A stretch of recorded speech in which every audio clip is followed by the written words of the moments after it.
Oi, gente. Hoje eu vou falar sobre TDAH, a dificuldade na escola e como que ela afeta a nossa vida adulta.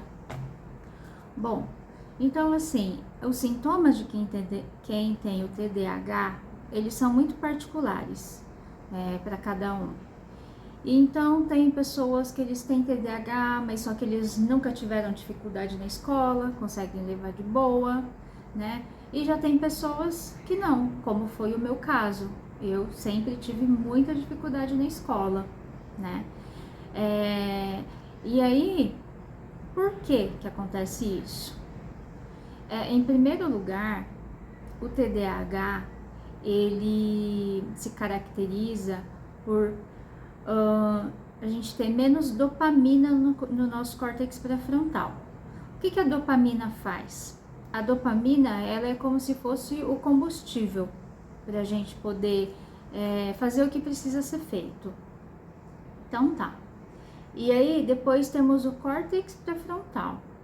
O córtex pré-frontal, ele é responsável pela nossa memória de trabalho. Então, o que é a memória de trabalho? Ela é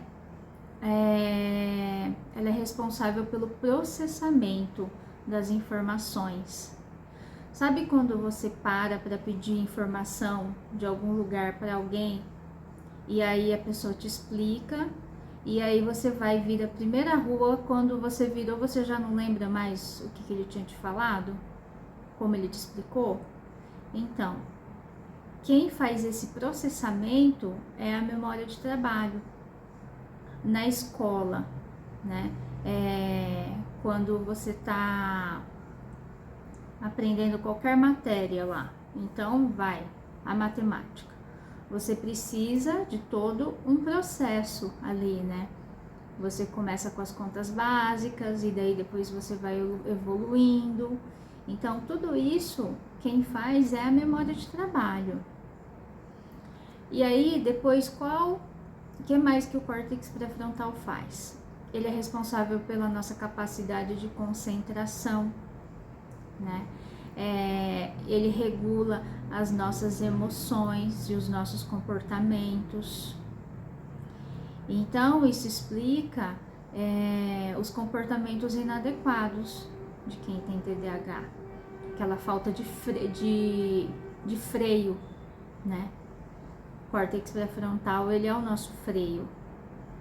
Isso explica a forma que às vezes a gente age assim, e aí depois você pensa, putz, por que eu fiz aquilo? Por que eu falei aquilo? E outra coisa, o córtex pré-frontal, ele é responsável pela nossa capacidade cognitiva, que é a nossa capacidade de nos adaptar frente às novas tarefas rapidamente.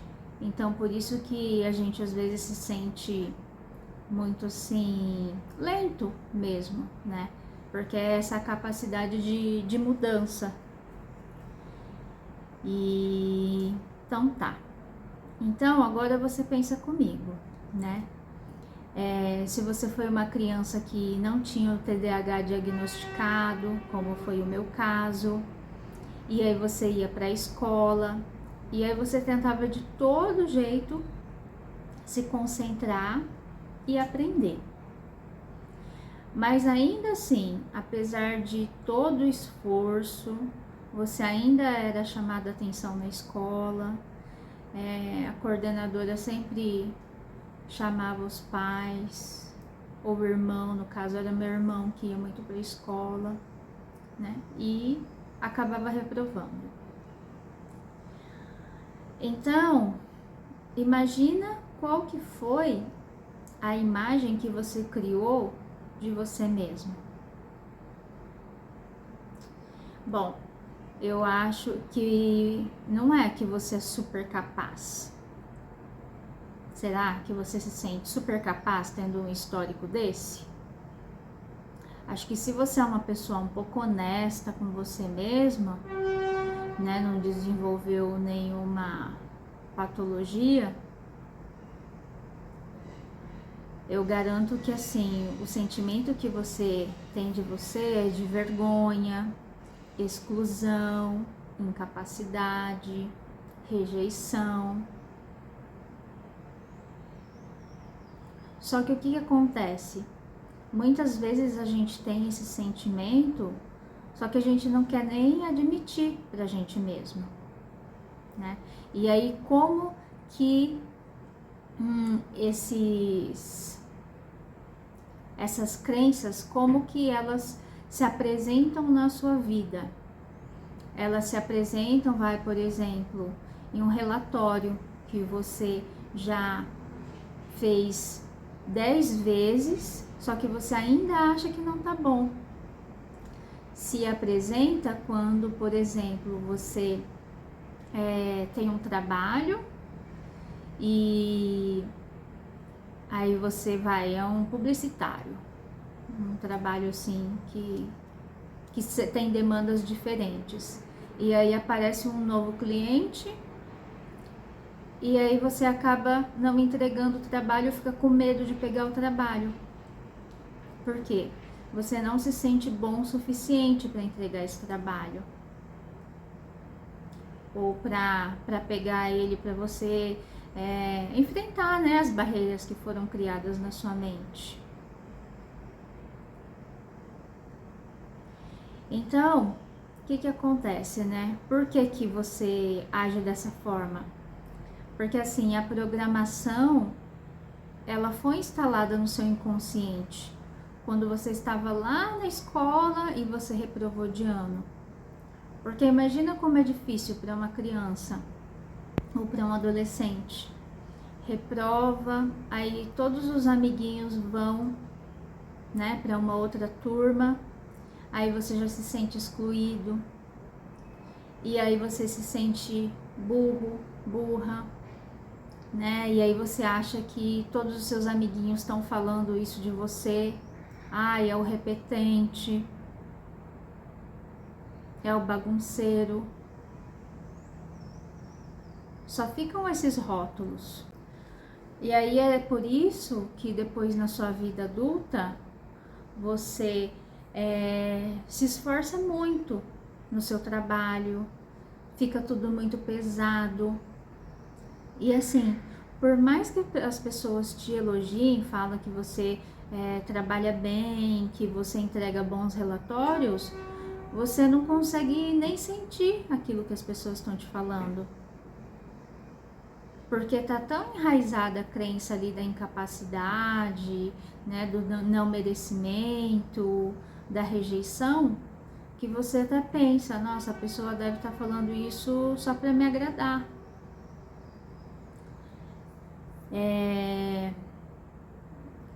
Então, olha só, né, quanto prejuízo vem de uma experiência que geralmente a gente não quer nem olhar, que a gente não quer nem ver. E aí, como que a gente pode resolver isso, né? Então, eu vou citar aqui o exemplo da incapacidade. Lá na escola você não dava conta das matérias, né? E aí você criou essa crença. Aí, para se proteger no trabalho, você se cobra em excesso, você acha que não é bom o suficiente, não aceita elogio. Então, em primeiro lugar, o que você precisa? É contestar esses sentimentos. O exemplo do elogio, receber elogio. Ao invés de você nem ouvir o elogio ou você pensar, nossa, a pessoa deve estar falando isso para me agradar, é contestar. Tipo, mas por que a pessoa iria só tá querendo me agradar com esse elogio? O que ela ganha com isso, né? Quando você tá fazendo isso, você tá racionalizando e você não tá só alimentando mais aquela crença que ela já tá forte. E assim, e lembrar que você já tá muito bom em se sentir incapaz, por exemplo. Então você nem pensa. Porque aconteceram fatos lá no passado que fizeram isso. Daí é para todos os sentimentos. né? Que criou um registro dentro de você, e aí vem o gatilho, e aí esse gatilho, ele faz com que você sinta esse sentimento. Então é sempre se lembrar que você já sentiu tanto e que você ficou muito bom em sentir esse sentimento. E ele tá inconsciente dentro de você. E aí, para você poder reverter isso, é contestar, né? Então você vai se entender, você vai conseguir nomear esse sentimento. Depois disso, né, que você nomeou, você vai reconhecer. E aí você vai tratar. Como que você vai tratar? Você vai tratar enfrentando eles no seu dia a dia. Por exemplo, o exemplo lá que eu dei da publicitária, né? A publicitária não pega o serviço porque esse novo serviço, porque ela tem medo de não dar conta. Então, o que ela tem que fazer? É o contrário. Pegar esse novo trabalho, ela vai lá dar o jeito de fazer, de pesquisar, tal, e vai entregar. Claro, ela pode ter uma devolutiva ruim, mas ela também pode ter uma devolutiva boa. Se for ruim, o que eu posso fazer para melhorar? Agora, se for bom, é reconhecer isso, né? E falar consigo mesma, tá vendo? Olha só como que você pode. Tá vendo como que era só uma crença? Porque aí, quanto mais você enfrentar essas situações, você vai educar o seu cérebro do contrário, né? Se você está trabalhando a crença da incapacidade, você vai mostrar para ele que você é capaz. E aí, novas conexões neurais vão se formando, né? Porque é um aprendizado, e aí isso vai demandar tempo, vai demandar paciência e vai demandar sempre estar ali, continuidade, vai demandar frequência. Então você vai ter que estar atento o tempo todo, né, no sentimento que vem e reverter. Então é assim, sabe? Se dá essa chance, porque a única pessoa que pode fazer isso por você é só você, né? Por algum motivo você veio com esse transtorno, você passou pelo que você precisava passar. E eu acredito que tudo isso que nós vivemos é assim, é para o nosso aprendizado, sabe? É para a nossa evolução. Então, você ter a capacidade, né, de reverter uma crença assim que faz muito mal, é algo assim muito poderoso, sabe? Que são as curas, né? As curas da nossa alma. Eu acho que são essas situações que fazem com que a gente seja um ser humano melhor. Para mim, essa é o porquê da vida. É o motivo pelo qual eu tô aqui na Terra, né? Todo dia procurando melhorar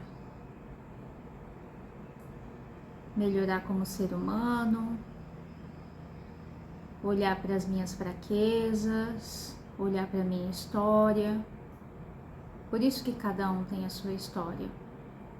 Então eu desejo de coração que você consiga olhar para a sua história também.